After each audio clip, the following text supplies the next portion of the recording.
Print and electronic media మిత్రులందరికీ నమస్కారం. Friends, నా పేరు ఉమామహేశ్వరరావు. నేను ఇప్పుడు హైకోర్టులో అడ్వకేట్ని. వెరీ సింపుల్ ఇష్యూ ఏంటంటే 2014లో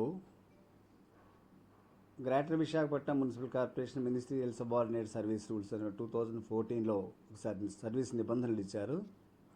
ఆ సర్వీస్ నిబంధనల ప్రకారం ఒక జూనియర్ అసిస్టెంట్ సీనియర్ అసిస్టెంట్ కావాలి అంటే జనరల్గా రూల్స్ ఏం చెప్తున్నాయంటే ప్రొబేషన్ కాలం డిక్లేర్ కావాలంటే 2 years ఆఫ్ సర్వీస్ చేస్తే చాలు.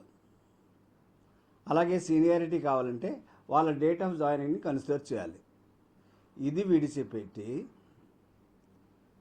2014లో ఉన్నటువంటి ఒక పర్టికులర్ 2 persons ఎగ్జాంపులరీగా చెప్తున్నాను నేను, ఒక ఇద్దరిని వైలేట్ చేసి 2014లో జాయిన్ అయినటువంటి ఎవైట్ పక్కన పెట్టి వాళ్ళకి తర్వాత రావాల్సిన సీనియారిటీని, వాళ్ళ తర్వాత వచ్చే వాళ్ళు జూనియర్స్ అవ్వాలి కదా, వాళ్ళని తీసుకొచ్చి ఒక 23 మందిని వీళ్ళ తర్వాత వచ్చేవాడిని ఒక 23 మందిని మీదకి పెట్టి సీనియారిటీ అనేది వైలేట్ చేశారు.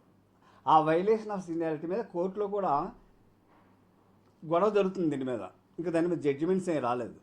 ఇన్ ది మెయిన్ టైం ఏం చేస్తున్నారంటే వాళ్ళకి తెలిసిన నాలెడ్జ్లో వాళ్ళు చేసుకుని వెళ్ళిపోతున్నారు. మొన్న కూడా ఏదో మీటింగ్ పెట్టినప్పుడు చెప్పారంట ఆర్డీసీ గారు, మేము ఎట్లాగా ప్రొసీడ్ అవుతాం, మాకు తెలిసిన రూల్ ఇది, ఇలాగే చేస్తామని చెప్తున్నారట. But that is quite against the rules నిబంధనలకు వ్యతిరేకంగానే వాళ్ళు చేస్తున్నారు, అందులో డౌట్ లేదు. దాన్ని మేము చాలా టఫ్గా ఫైట్ చేస్తున్నాం. దాని మీద టఫ్ ఫైట్ ఇస్తున్నా సరే వాళ్ళు కోర్టులో అంశం ఉంటున్నప్పుడు కూడా వాళ్ళు ఇష్టం వచ్చినట్టుగా చేస్తున్నారు. అంచేత నిబంధనలకి ఈవెన్ కోర్టు నియమాలకు కూడా వ్యతిరేకిస్తూ జూనియర్స్కి సీనియర్స్ గాను, సీనియర్స్ని జూనియర్స్ గాను చిత్రీకరించి ఇవ్వబోయే ప్రమోషన్స్కి అగెనెస్ట్గా నేను ఫైట్ చేస్తూ ఉన్నాను. As an advocate in the court, as a public in the corporation premises. ఈ కార్పొరేషన్ ప్రిమైసెస్లో నేను పౌరుణ్ణి కాబట్టి నాకు హక్కు ఉంది కాబట్టి ఈ పర్టికులర్ అంశాన్ని మేయర్ గారి దృష్టికి, కమిషనర్ గారి దృష్టికి తీసుకెళ్తారని మీ అందరినీ రిక్వెస్ట్ చేస్తూ నేను ఇంతటితో ముగిస్తున్నాను. అంతకన్నా చెప్పాల్సింది ఏమీ లేదు. వాళ్ళు నా క్లయింట్స్, ఒరిజినల్గా వాళ్ళు నా క్లయింట్స్. వాళ్ళ సబ్జెక్ట్ అయితే ఆల్రెడీ కోర్టులో ఉంది. 1 కాదు 2 పిటిషన్స్లో ఉంది. ఒక పిటిషన్ రన్ అవుతుండగా కూడా దాని మీద ఇంకా టైం సరిపోవట్లేదు, ఈ యాక్షన్ ముందుకు రావట్లేదని చెప్పేసి, అంటే అది ఉంటుండగా కూడా వీళ్ళని కవ్విస్తూ చాలా సీనియర్ లిస్ట్ వాళ్ళకి సర్క్యులేట్ చేస్తున్నారు. కాబట్టి ఇంకో రెగ్యులర్ రిట్ పిటిషన్ ఇప్పుడైతే ఒక పర్టికులర్ అంశాన్ని ఛాలెంజ్ చేస్తూ అది క్వాష్ చేయడానికి వేశాము. పర్టికులర్గా ఈరోజు ఇచ్చిన సీనియారిటీ లిస్ట్ని దాన్నే ఫాలో అవుతామని వాళ్ళు అంటున్నారట. అది క్వాష్ చేయడానికి మేము వేసాము. రేపు 28న సబ్జెక్ట్ కూడా వస్తుంది. కోర్టు ముందు ఆల్రెడీ నాకు కన్ఫర్మేషన్ కూడా వచ్చేసింది, నాకు మెసేజ్ వచ్చింది. 28ని పోస్ట్ చేస్తున్నారు. కోర్టు హాలిడేస్ వచ్చినాయి.